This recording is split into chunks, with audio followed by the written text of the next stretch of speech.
There are many deadly sins a writer can commit that can ruin a story.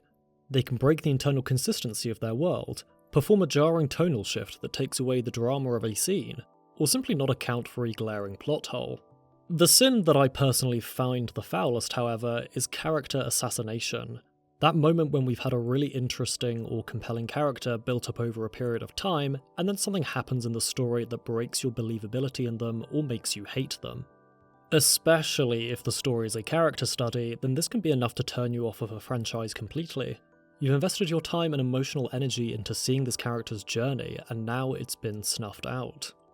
As someone who values character the most out of all other aspects of storytelling, I've had to suffer several unfortunate incidents of this occurring. And I'm sure, dear viewer, you've had those moments too. So this video is hopefully not only going to be a guide for writers on how to avoid assassinating a character, but will serve as catharsis as we honour our fictional dead. I'm John from the Author's Anvil, and I hope you enjoy the following video. Let's first define what exactly character assassination is and what it is not. I would personally define character assassination as an action that a character takes that fundamentally breaks the consistency of established core values, traits, or facts surrounding the character. Okay, let me try and explain that a little more simply. Basically, character assassination is when a character acts literally out of character for no understandable reason. Let's take a well-known character such as, I don't know, Superman.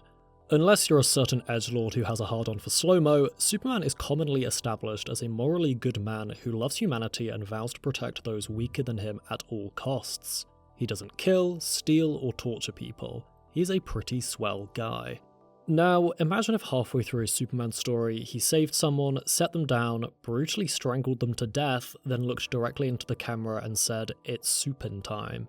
The audience would be very, very confused because everything we'd been shown and told about Superman up until that point was that he would never do something like that, but now he has. Character assassination is a problem because it breaks the internal consistency of a story. It makes the audience confused as to why a character is acting so strangely, and if the audience is confused, it breaks their immersion, which leads to them being less engaged and more likely to miss another key part of the story or just be generally annoyed. But wait, are you then saying, John, that characters can't ever act out of character or change their core values in aid of a character arc? Of course not. Let's now talk about what isn't character assassination. First of all, I specified in my definition earlier that character assassination occurs when a character acts out of character for no understandable reason.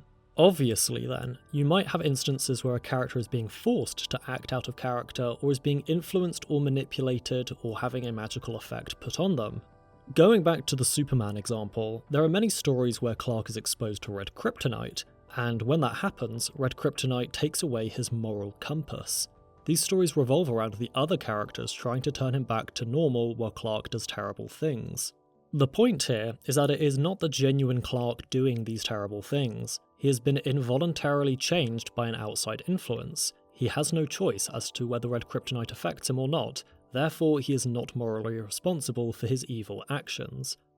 Crucially, we as the audience understand that there is a good reason why he is acting so out of character, and we know that he has not really changed. Therefore, this is not an example of character assassination. Secondly, character assassination usually does not take place over an extended period of screen time. The natural progression of a character changing due to the events of a story is character development, not character assassination. For example, at the start of Breaking Bad, Walter White is capable of breaking the law, but he is certainly not capable of poisoning a child. The meek science teacher has a pretty strong moral compass all the way through seasons 1 and 2, and while he has some morally grey moments, he isn't actively evil until later on. The Walter White we get by the end of the show is a very different man capable of doing horrific things, but the difference here is that we've spent many on-screen hours with Walt, seeing his journey into villainy and understanding why he makes certain decisions. On-screen time is the key element here. If at the end of season 1 we'd had a scene of him poisoning a child or intentionally allowing someone to choke on their vomit, then that would have been character assassination because the distance from point A to point B has been too short to be believable. I think the more drastically you want to change a character, the more time we must spend with them in order for them not to be assassinated. But note that when a drastic character arc is successfully pulled off, I often find that the character still retains at least a couple of their core values. they are not a completely different person. Walter White retains his prideful and intelligent nature from the start of his story all the way until the end. What changes is how he comes to weaponize his pride and intelligence for his own criminal gain rather than for good. Finally, I want to make it clear that character assassination is an extreme flaw in writing. As the name suggests, it occurs when a writer makes them do something that is so nonsensical that it irredeemably ruins their character. Little missteps and mistakes in dialogue are of course forgivable. Crazy events or decisions are not. Once you've assassinated someone, you can't bring them back to life. Character assassination is thus not when a character is written to do something that is only slightly out of their established traits and values. Intelligent characters, for example, can make mistakes as long as the plot doesn't hinge on that mistake. If an intelligent character makes an obvious mistake that puts them and other characters in danger just for the plot to happen, I'm looking at you, Tyrion, then that is character assassination because a core trait has been compromised and now I can no longer believe that they are an intelligent character. When I attempt to rewatch earlier seasons of Game of Thrones, my believability in Tyrion's character is compromised because I know what absolute idiocy the writers make him perform in the later seasons. So now that we've defined what is and what isn't character assassination, I want to go through a few key examples of it and think about how they could have been avoided. I want to first talk about time skipping. Time skipping is when a writer decides to not show us a significant portion of a character's development so that when we reunite with them, it is a very jarring experience. Crucially, this is with a character that we know intimately well and maybe haven't seen for many years, both in-universe and out. The best example of this is of course Luke Skywalker from the Star Wars saga. We had a whole trilogy of seeing Luke go from being a naive, whiny farm boy to becoming a brave, confident hero who always tries to see the best in people. We see him rescue Han and Leia from Jabba the Hutt, we see him put a genocidal dictator on the path to redemption. He learns to never give up, never lose faith, and resolves to rebuild the Jedi Order by the end of Return of the Jedi. But then, we time skip several decades, both in real life and in universe, to see a completely different character. He is now cowardly, bitter, disillusioned, and able to consider killing his own nephew because he had a bad feeling. This is a completely different person to who we saw at the end of Return of the Jedi, and it is incredibly jarring to the audience because we see nothing of the journey of how Luke got to this point. There is definitely a world in which Luke could become a cowardly, bitter, disillusioned asshole who's capable of killing his own nephew, but for such a drastic character arc we would have needed an additional trilogy of films to see that happen and make it believable. Being shown a 2-minute clip of him getting spooked by Kylo Ren and then having his Jedi temple burned is not enough. We need both on-screen and in-universe time to see that entire story play out, because Luke is such a well-known character. People who have been subscribed to me for a while know how much I love me some graphs, so here's another one for you. I think the amount of change you want to make to a character must be exponential with the amount of on-screen time we spend with them. If you want to completely change a beloved character and have the audience be on your side, then you have to put in significant work to make it believable. Now I understand that when it came to the sequel trilogy, they did not want to have Luke be a main character. They wanted to attempt to bring in new blood, so we needed to spend our time with them instead. As that was the case, however, then I'm sorry, but they should have done something different with Luke's character. If they wanted him to abandon his friends and be a bitter old man, then there were many better avenues they could have gone down without having to time skip. Maybe we could have had him directly face Snoke, lose, and suffer a significant injury, thus making him lose his confidence and run away. Or maybe he wasn't away chilling on an island, but instead in a different part of the galaxy, holding back another mysterious threat. Or maybe he did go on a quest to find the original Jedi Temple, but crash-landed unintentionally and has had to fight tooth and nail to survive on a hostile planet on his own for the entire time. There were so many better stories that could have been told with this character that could have significantly changed him from the man we see at the end of Return of the Jedi, and would have justified a time skip. I do want to make it clear, however, that you can time skip a character's development and still make it work under specific circumstances. In the prologue to Firefly, we are introduced to our main character Mal as an optimistic, inspirational freedom fighter. We see that he is a man of God, a man who doesn't seem to ever want to give up. However, after the prologue where his faction loses the Civil War, we see present-day Mal as a completely different person.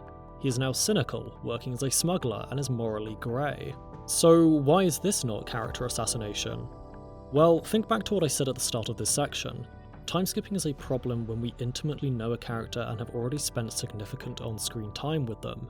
Mal's personality shift from prologue to episode 1 isn't jarring because while he is very well characterised, we have not yet spent very much time with him. The prologue also serves as an inciting incident. It is providing setup and context around his character, not telling us that this is his endpoint. Thus, if you want to time skip a character's development without assassinating them, make sure it is very close to the start of their story and make sure that there is an understandable event that causes that shift. Mal's cause fails, many of his war buddies die, in his eyes the bad guys won.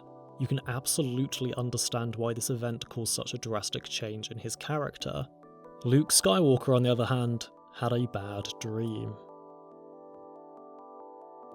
A special pet peeve of mine is when a character goes through some emotional growth and then is written to do a 180 and revert back to where they started, for them to then 180 back onto the original path. Let me give you a somewhat controversial example. Here we go everyone, time for the author's anvil to deliver his first major hot take.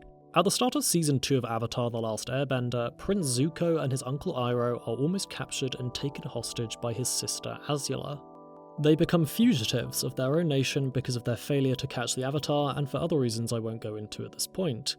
We spend the rest of the season seeing Zuko gradually become disillusioned with the Fire Nation, while he attempts to still hunt down the Avatar. We see him spend time with the common people who have come to fear the Fire Nation. There is an episode where he is literally ill because his soul is conflicted. He is saved again by Aang and the crew. His uncle gives him numerous pep talks about how he should break free from his pursuit of honour, and so we see Zuko is well on the way to a nice redemption arc, most notably when he finds and releases Appa later on in the season. And then something bizarre happens.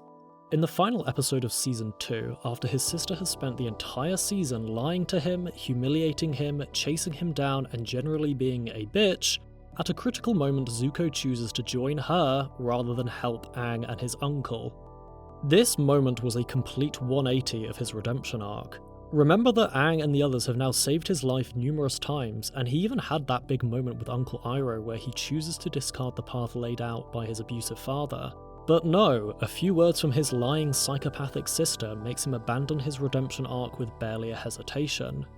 And then throughout the last season, they again try and put him back on a redemption arc, but it just doesn't feel earned because his character has now been assassinated. We now know that he is a complete idiot who betrays the ones who truly love him on a whim. His decision at the end of Season 2 should have put him on a villainous arc, not another redemption arc. This is very poor writing, because it feels like we've had our time wasted watching Zuko go on this big redemption arc in Season 2, only for it to be snuffed out for no good reason, for the sake of shock value. It certainly subverted my expectations, I'll tell you that. It's again very jarring to the audience because the groundwork that's been established has been proven to be false. There is no reason why the Zuko that has been built up at the end of this season would betray his uncle Iroh like this. It makes no sense. Prince Zuko may be a hormonal teenager with daddy issues, but if anything that just makes it even less likely that he would have made this choice. Teenagers are emotional beings. In my experience, they do not forgive and forget that quickly. Zuko would be absolutely fuming at his sister after she'd literally just thrown him in prison and humiliated him again. He would be motivated to humiliate her back, to show her that he's better than her. There are, of course, many other examples of this happening. Jaime Lannister from the Game of Thrones TV show also being another notable one. So why does this happen? Well, I think it happens because the writers want to try and make the character's arc more realistic by putting challenges and conflicts in their path. This is an understandable thing to do, but the problem is that it doesn't work when you take it too far. Absolutely, a character should have failures and bumps on their journey, the good old take 2 steps forward and 1 step back approach. However, when you've done significant work to develop a character, you can't then hard reset them to how they were at the start of the arc unless it is for a very good reason, which I've personally never seen. The sharp 180 is silly because it usually happens in very little screen time. Is there a world where after going through all of this character development, Prince Zuko is tragically seduced back to the Fire Nation by his evil sister? Yes, however I'd argue that we would have needed another season to watch that happen and see her gradually win him back.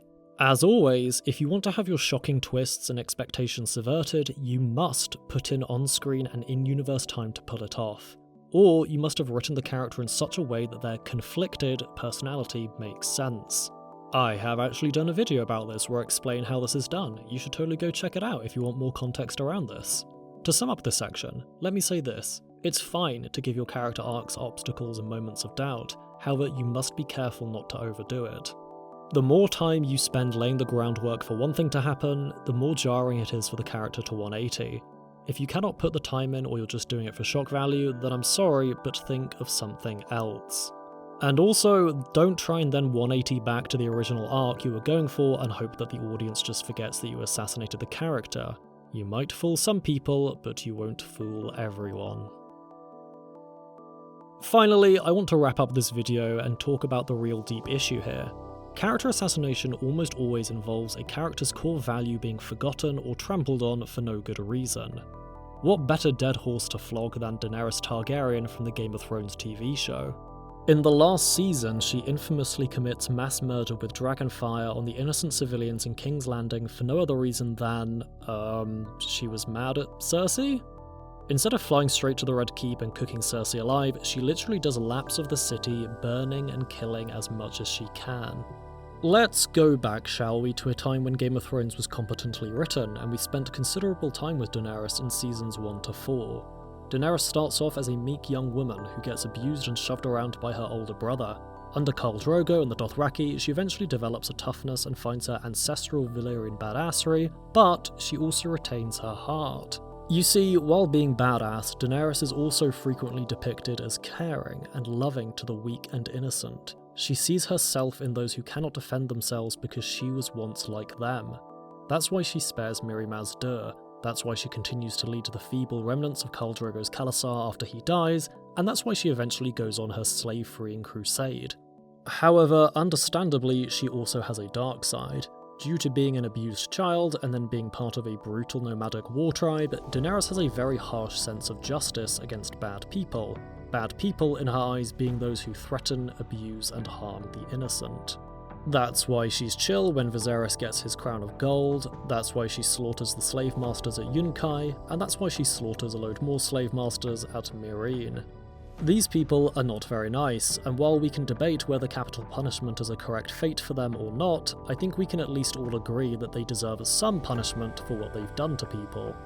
Daenerys is thus characterized like this. She is kind and motherly towards innocent people and her friends, but to anyone who abuses the innocent, she is absolutely ruthless. Yes, she probably has a little bit of that fabled Targaryen madness in her, but that madness comes out when she's being judged during an executioner. Going back then to the final battle of King's Landing, her spontaneous mass murder makes absolutely no sense. She targets not only the Lannister army, but seems to also purposefully target the innocent people of King's Landing.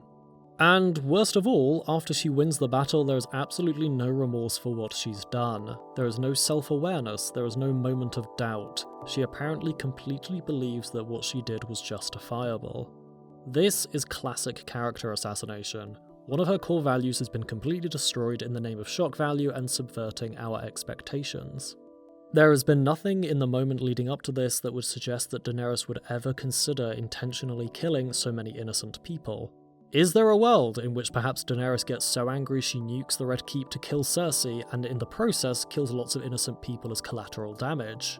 Absolutely, and I think this would have been an easy alternative to what the showrunners ended up doing. They could have had Daenerys make that decision to roast just the Red Keep in order to end the war, but then after doing so she feels tremendous guilt for having also caused the deaths of so many people. We should have had her wondering whether giving into her rage was worth it, whether seizing the Iron Throne was worth it, and her even talking to her close confidants about how she perhaps doesn't feel fit to rule now that she's compromised one of her core values. But no, instead we have her act like a complete psychopath dictator and attempt to convince others that what she did was fine. It's okay for characters to develop new core values, and it makes really compelling drama when you have a character do something that they've previously said they'd never do. But, at the very least, there needs to be a moment of doubt, or regret, or self-awareness.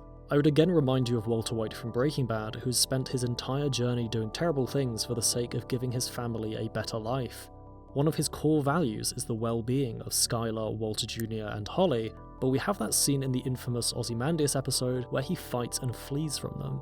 This is not character assassination, because Skylar is actually the one to attack him first. He initially fights out of self-defense and only carries on holding the knife because he wants to get them back under his control and explain himself.